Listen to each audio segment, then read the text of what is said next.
So, the first thing we have to do is we have to confirm what this is.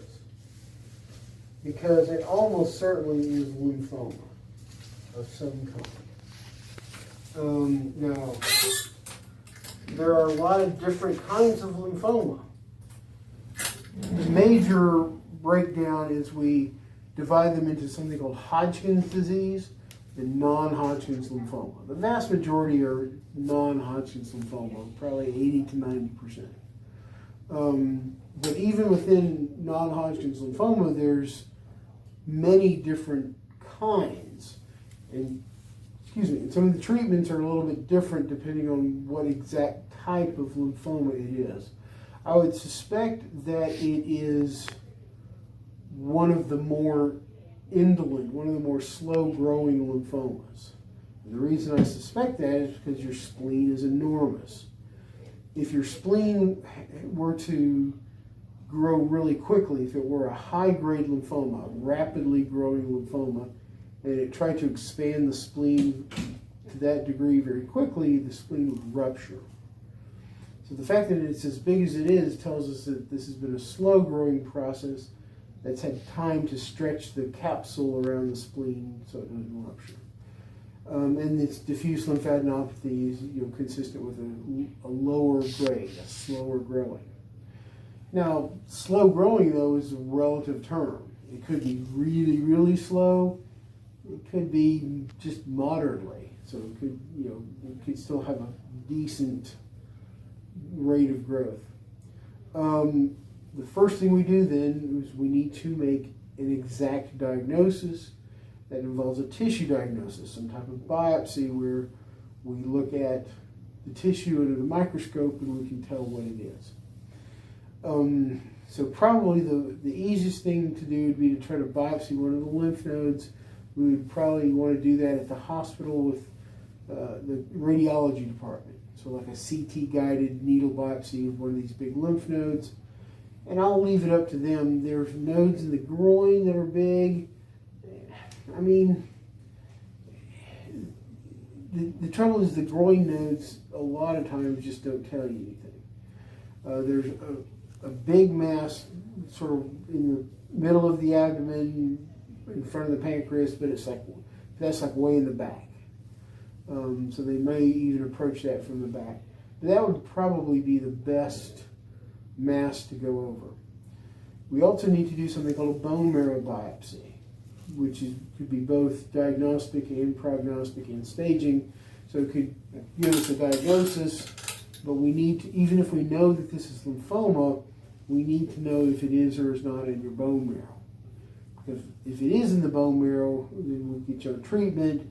If everything shrinks down and goes away and looks great, it looks like it's in remission, we would still then need to recheck the bone marrow to make sure it's gone from the bone marrow as well, to make sure you're completely in remission. So we need to do a bone marrow biopsy. It's easy to do. We do them on Wednesday mornings. We basically bring you into the hospital, have you lay down on your belly. A anesthesia person will knock me out. Will knock you out. Okay. We'll put you to sleep. It's sort of, I don't know if you've ever had a colonoscopy before, but I've had bladder cancer removal. So. Okay. I've had a colonoscopy. Okay, so it's like a colonoscopy. They put you to sleep. They do the procedure. They wake you up. Yeah, I didn't even get to one. There you and go. I was out. There you go. So it'll be like that. So doing a bone marrow biopsy, I would be the person doing it. We stick a needle in your hip bone, we draw out some marrow, and we send it for a bunch of fancy tests. In terms of risks of the procedure, it's very simple. Anytime you stick a needle in somebody, there's a risk of bleeding or infection. I've never had that happen to anybody. Are you on blood thinners? No, they've done that contrast. Oh, sure. And they have to inject it really rapidly. So low risk. Risk of pain or discomfort, you're going to be sedated. So there should be zero. Okay. A risk that we worry about that's incredibly rare is nerve damage. So the hip bone is here, the backbone is a few inches away from it. There are nerves that come out of your backbone at that level and go down to your leg. So if you damage one of those nerves, you could end up with paralysis of your leg, or chronic pain in your leg, or chronic numbness in your That leg. part, I've got 6 herniated discs that they refuse to do surgery on. Okay. I've got no feeling in this leg. Okay, so we might want to use the left leg anyway, then, if you already have no feeling in it. And I've already had 3. I've had laminectomy, discectomy, 3 surgeries on my low back. Okay. So, but again, any type of nerve damage is very rare. I've done about 2,500 of these, and I've never had that happen to anybody. So we'll do that. So once we get all the information together, we get a diagnosis, we get a bone marrow biopsy, we'll figure out exactly what the exact diagnosis is, and then we'll know what the exact treatment for it is. But again, it's almost certainly going to be some type of lymphoma. The treatment is going to be chemotherapy. But the exact details depend on what all the exact diagnosis is. Any questions for me? Am I safe to? I've got a trip to Dallas tomorrow. Sure, that's fine. There's all this, this body, you can feel it right there. I press on it and I have to belch or fart. Yeah. But yeah, so by evacuating your bowels, it frees up more room in your abdomen. But until we get rid of these massive lymph nodes, it's going to be hard to make you feel better. We get you to have a seat on the table. Are you working right now? No, sir. What kind of work did you used to do? Truck driver. Long haul? Long haul. In the last 10, 11 years, I worked logwoods up here. Very good. Let me get you to look straight ahead. I don't know how people can drive for a living. I couldn't do it. It's, I hate driving. Oh, I loved it. I get sleepy, I can't pay attention, I can't stand it. It just amazes me that people can do it. I feel actually kind of damp right now. Yeah, I'm nervous and sweating. It's probably the lymphoma. Well, I'm nervous because I knew what you were going to tell me. Sure. Every time up here. It's very common to get kind of sweats and dampness with lymphomas. It's called B symptoms.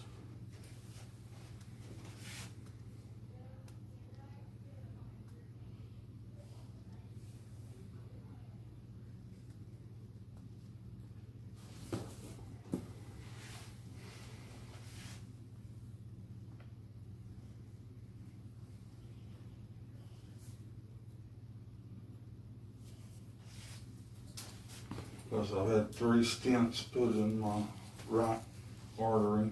Okay. Go ahead and lie back.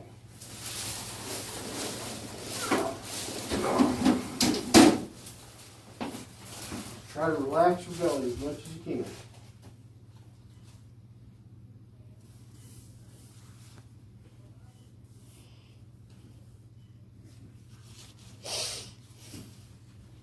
Yeah. I mean, you're not supposed to be able to feel the spleen. It's supposed to be tucked in under your ribs. And even if somebody takes a deep, deep breath, you're not supposed to be able to feel your spleen. And yours is easy to feel. Basically, you can see it. All right, you want to sit up?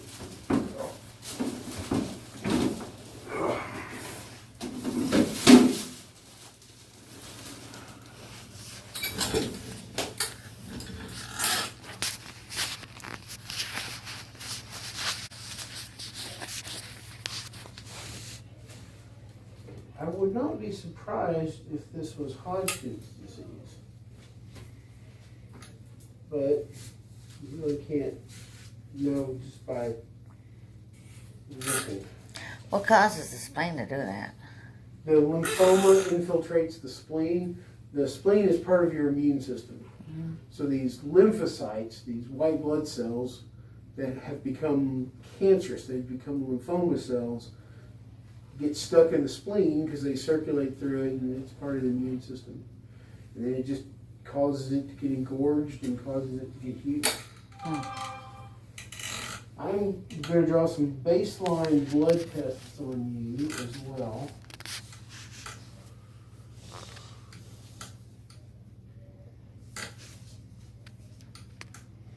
So the biopsy, I mean, we usually try to do these lymph node biopsies Wadley. If you'd rather use St. Michael's, we certainly can. Well, St. Michael's is where I have the financial assistance. Okay, well, we'll do it at St. Michael's. Because I'm trying to get my Medicaid, but or Medicare, it'll be another year before I get it. And Okay. Dr. Hosdick helped me get set up to get all this done with the financial assistance and everything.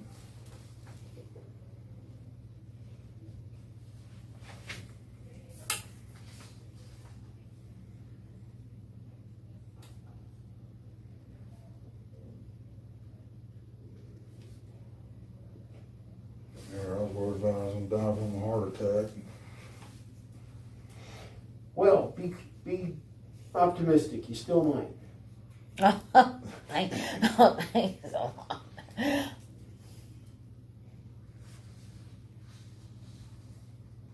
had a heart attack when I get all the test results back right. So what is next Wednesday is the 28th. Is that okay with you? That's fine with me, sooner the better. Okay, so nothing to eat or drink after midnight. If you need to take some pills in the morning with a little bit of water, you can do that. If we sedate you, somebody needs to drive you home. No operating heavy machinery that day. No backhoes or forklifts or anything like that. The next day you'll be fine. So we do them Thursday mornings across the street at St. Michael's. You go to the second floor, the outpatient procedure area, and they'll get everything set up for you. I'm his backhoe and forklift. You can do whatever you want. Oh, thanks a lot. But he can't, at least not on Wednesday. All right.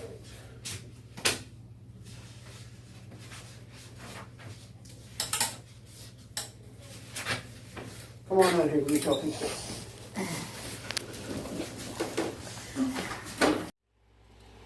Alright guys, just want to be transparent with y'all. This is the oncologist, the specialist they sent me to.